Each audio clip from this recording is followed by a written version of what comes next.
Famous channel names మన video ట్యాగ్స్లో కానీ hash ట్యాగ్స్లో కానీ పెడితే రీచ్ వస్తుందా అనేసి అడుగుతున్నారు. అసలు భలే భలే క్వశ్చన్స్ అడుగుతారు నిజంగా.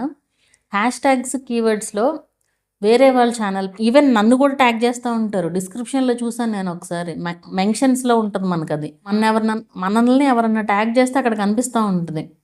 సో చూస్తే ఏంటి వీళ్ళందరి వీడియోల్లో నా పేరు ఎందుకు పెట్టుకున్నారా అనేసి అనుకున్నాను. నాకు వ్యూస్ రాని టైంలో అసలు అలాంటిది ఏముండదు. ఈవెన్ ఇప్పుడు కూడా పెడతారు కొంతమంది. అసలు దానివల్ల ఏమాత్రం ఉపయోగం ఉండదు. మీ వీడియోలో మ్యాటర్ ఉండాలి కానీ వేరే వాళ్ళ హ్యాష్ ట్యాగ్స్, వేరే వాళ్ళ పేర్లు పెడితే ఎందుకు రీచ్ వస్తుంది చెప్పండి. అండ్ ఏదో లింక్ పెడితే ఆ లింక్ తీసుకొచ్చి మన డిస్క్రిప్షన్లో పెడితే ఆ లింక్ వాళ్ళ వీడియో కింద మన వీడియో రికమెండ్ అవుద్ది. ఇదంతా మరి ఎవరన్నా వీడియోస్ చేస్తారా ఏంటి, అసలు ఇలాంటివి ఎందుకు వస్తాయి అనేది నాకు అనిపిస్తుంది. కొంతమంది డౌట్స్ అడుగుతుంటే అసలు అలాంటి ఏవి వర్కౌట్ అవ్వవు. మీ వీడియోలో మ్యాటర్ ఉంటేనే వ్యూస్ వస్తాయి అంతే. మీరు ఎన్ని మతలబులు, ఎన్ని ట్రిక్స్ ఎన్ని వాడినా మీ వీడియోలో మ్యాటర్ రాకుండా మీ ఛానల్ గ్రోత్ ఉండదు. ఇది ఒక్కటే గుర్తుపెట్టుకోండి. అది గుర్తుపెట్టుకునే వీడియోస్ చేయండి. యూట్యూబ్లో ఈజీ ట్రిక్స్ టిప్స్ అయితే ఏమీ ఉండవు. ఇలా చేస్తే వ్యూస్ వస్తాయి, అలా చేస్తే ఏది వర్కౌట్ అవ్వదు. ఒరిజినల్గా రావాలి వ్యూస్ అంటే జనాలు ఇవన్నీ ఏం చూడరు. అండ్ యూట్యూబ్ కూడా అట్లా ఏం రికమెండ్ చేయదు. మీరు చూసే కంటెంట్, మీరు చేసే కంటెంట్ ఎవరైతే చూస్తున్నారో ఆడియన్స్కి సజెస్ట్ చేస్తుంది. మీ థంబ్నెయిల్ బాగుండాలి, మీ ప్రజెంటేషన్ బాగుండాలి, అప్పుడే వాళ్ళు ఎక్కువ టైం వాచ్ చేస్తారు. వాళ్ళు ఎక్కువ టైం వాచ్ చేస్తేనే కదా నెక్స్ట్ ఆడియన్స్కి కూడా వెళ్ళేది. అలా ఆలోచించాలి తప్ప ఇవన్నీ ఎన్ని పెట్టినా ఇవన్నీ ట్రై చేసే వాళ్ళు కూడా ఉంటారు. వీడియోస్లో చూసి ఎవరైనా చెప్పారనుకోండి ఇట్లాంటి ట్రై చేసే వాళ్ళు కూడా ఉంటారు.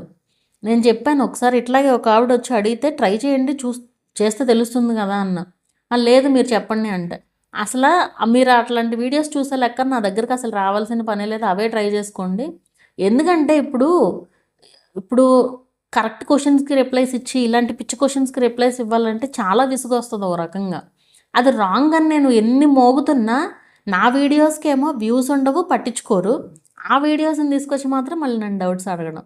ఎవరైతే చెప్పారో మీరు పెట్టి అదే వాళ్ళు ఏదైతే చెప్పారో అది ఫాలో అయ్యి మేము ఇలా పెట్టాము మాకు రాలేదని కామెంట్ చేయండి అక్కడ.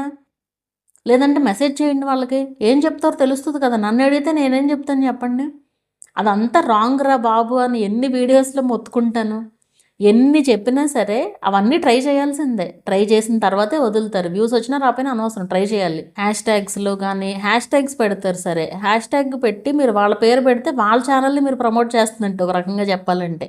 ఆ హ్యాష్ ట్యాగ్స్ పెట్టినా ఆ పేరుతో ఎవరైనా సెర్చ్ చేసిన వాళ్ళ వీడియోస్ వస్తాయి తప్ప మీ వీడియో రాదు. సరే పోనీ వస్తాయని అనుకుందాము. ఆ హ్యాష్ ట్యాగ్స్ @ly అన్నీ పెట్టారంటే వస్తాయని అనుకుందాం ఫర్ సపోజ్. అందరూ అయ్యే పెడతారు. అసలు ఎంతమంది అని రికమెండ్ అవుతుంది? అలా అన్న ఆలోచించాలి కదా. సో అవన్నీ ఏమి ఉండవు. మన వీడియోలో మ్యాటర్ ఉంటేనే వ్యూస్ వస్తాయి అంతే. ఎప్పుడైనా వీడియోలో మ్యాటర్ ఉండాలి అంతే. నేను ఎన్నిసార్లు చెప్పినా ఇదే చెప్తా. అది మీకు బోర్ కొట్టినా, అది రాంగ్ అనిపించినా, ఏదన్నా సరే ఎప్పుడైనా మీ వీడియోలో మ్యాటర్ ఉంటేనే మీకు వ్యూస్ వస్తాయి.